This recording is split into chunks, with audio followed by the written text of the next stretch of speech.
Good morning everyone. So ngayon po ay maulan pa rin po dito sa ating location. So hayan at ipagpatuloy natin yung ating pag-aayos dito sa ating first flat na ayan guys. Heto yung last portion sa ating first flat. So heto naman po ay meron tayong kakaibang halaman dito na area. So heto yung iniingat-ingatan ko din na plant kasi heto guys ay tinanim ko pa nung pandemic. So heto yung mga naiwan nating plant during pandemic. So yan, madali lang naman siyang alagaan. So hayaan mo lang siya dyan sa ground. Dadami po yung ating napakagandang plant. So ito guys yung napakaganda nating Epicea plant. Epicea. So ito yung na-propagate natin na Sansevieria. So yan yung naiwan. Meron pa tayo dun sa kabilang portion naman ng ating garden. So ito guys yung napakaganda nating Epicea. Yung Epicea natin ay ano pa yan, nung pandemic pa yan. So ang ginagawa ko dito pag lumago na yung ating plant, tinatanggalan ko siya ng ano lang,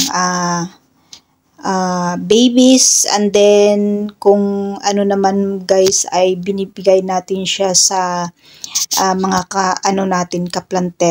plantita. Ayan. So heto naman po dito na portion ay meron tayong tinanim na mga holly seeds. So medyo malalaki na sila, and then dahil yung ating Epicea ay lumalaki yung dahon, so ang ginagawa ko lang ay tinatanggalan ko siya dyan sa baba para hindi po matabunan yung ating tinanim na holly plant dito sa baba ng ating vertical. So heto guys, at tingnan nyo yung nangyayari sa ano natin, sa mga cactus natin. So heto talaga yung problema ko pag matapos pong magbulaklak yung ating holly plant ay ayan yung mga dahon, dry leaves, dry flowers ay nahulog po dito sa ibaba ng ating garden. So yan, at yung ating mga cactus ay natatabunan. So heto at inaayos natin. Maganda naman siya sa ating mga plant kasi yung ating yung mga dry leaves guys ay ano yan, parang malaki din yung contribution nila dyan sa ating mga plant kasi naging ano yan, fertilizer kalaunan. So yung ating Epicea naman ay gumaganda lalo dito sa ilalim. So nilagay ko siya dito sa ilalim ng ating holly plant kasi ayan guys, sobrang ganda niya. Lalo na nagproproduce siya ng flowers. So attraction dito sa ating garden itong napakagandang Epicea. Kaya iniingat-ingatan ko yung ating plant. So medyo sa simula medyo mahirap siya na ipa-stable kasi yung Epicea ay matubig din po katulad ng mga succulent. So yan, meron tayong nilagay na Epicea din dito na side. So bago lang po natin siya nilagay dyan. So ang tip ko po para mabuhay yung ating Epicea, huwag nyo po siyang ibaon sa lupa. So i-ano nyo lang siya, parang ipatong nyo lang po siya sa ground. Yung kaniyang roots, ipatong nyo lang siya sa ground. Huwag nyo po siyang ibaon sa lupa kasi pag maulan po ay nagkaka-root rot din po yung ating Epicea. So yan yung na-observe ko pag ibabaon natin siya guys, and then accidentally nabasa natin siya ng water, ay nagkaka-root rot po yung ating Epicea. Lalo na ilagay mo siya sa direct sunlight na lulusaw po yung ating ipisya. Madali lang siyang alagaan. Hindi naman siya sensitive na plant pag ipatong mo lang siya dyan sa may lupa. So yan yung na-observe ko sa ating ipisya. Kasi before lagi akong propagate ng ating ipisya ay lagi po siyang namamatay pag direct ko po siyang ibaon talaga sa lupa. So, hindi ko na siya ngayon binabaon sa lupa. Pinapatong ko lang po siya dyan. So, nabubuhay naman po sila guys. Yung roots lang po nila kusang gumagapang or nababaon dun sa soil. So, yan yung ating nakuhang mga pops dun sa sa nagkarutrat nating Echinopsis. So, yan na sila guys. So, ililipat ko to ng ibang area doon siguro sa likuran ng ating bahay. So, yan, pagpatuloy lang po natin yung pag-aayos, and then nagtitrim din po tayo ng ating mga mini holly plant dito sa ating area. So dito na portion ay yung plant natin dito ay ipicea. Meron din po tayong tinanim dito na mga haworthia. So yan guys, at medyo malalaki na po yung haworthia limifolia na tinanim dito na area.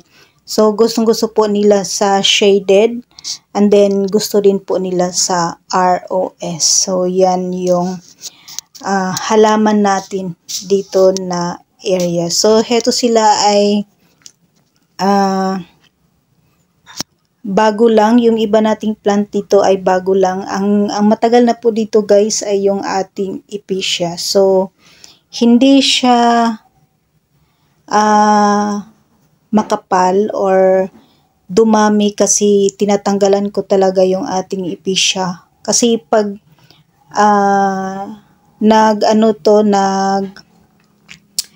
pag dumami yung ating ipicea ay natatabunan po yung ating mga cactuses dito na area. So, ang nangyayari naman po sa ating mga cactus ay nalulusaw. So, yan, at tinitriman natin yung ating mga holly plant para gumanda, and then makuha na natin yung tamang shape dito sa ating mga holly plants sa area na dito. And then tinitingnan ko kung meron tayong aayusin na ibang plant or papalitan.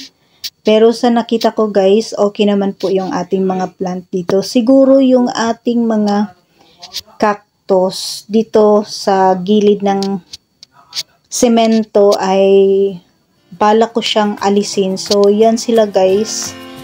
Kawawa nung ating mga yung mga maliliit nating cactus kasi natatabunan sila ng dry leaves dito sa baba. So bala ko siyang ilipat doon sa likuran para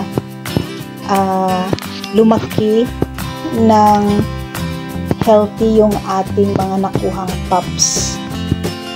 So, yan yung ating mga haworthias na tinanim dito guys. Ayan, medyo na sila malalaki. And then, ayan, meron pang lumalabas na holly seeds. Ayan, yung mga seeds na tinanim natin, ayan, lumalabas na sila kasi maganda po talaga magtanim ng mga halaman guys pag rainy season. So yung ating mga cactus ay hindi po healthy tingnan.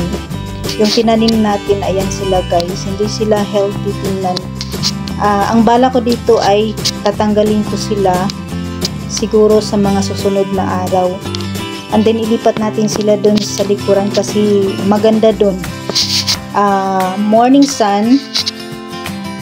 And then, maganda yung soil na nandun kasi siya, may pagka-sandy yung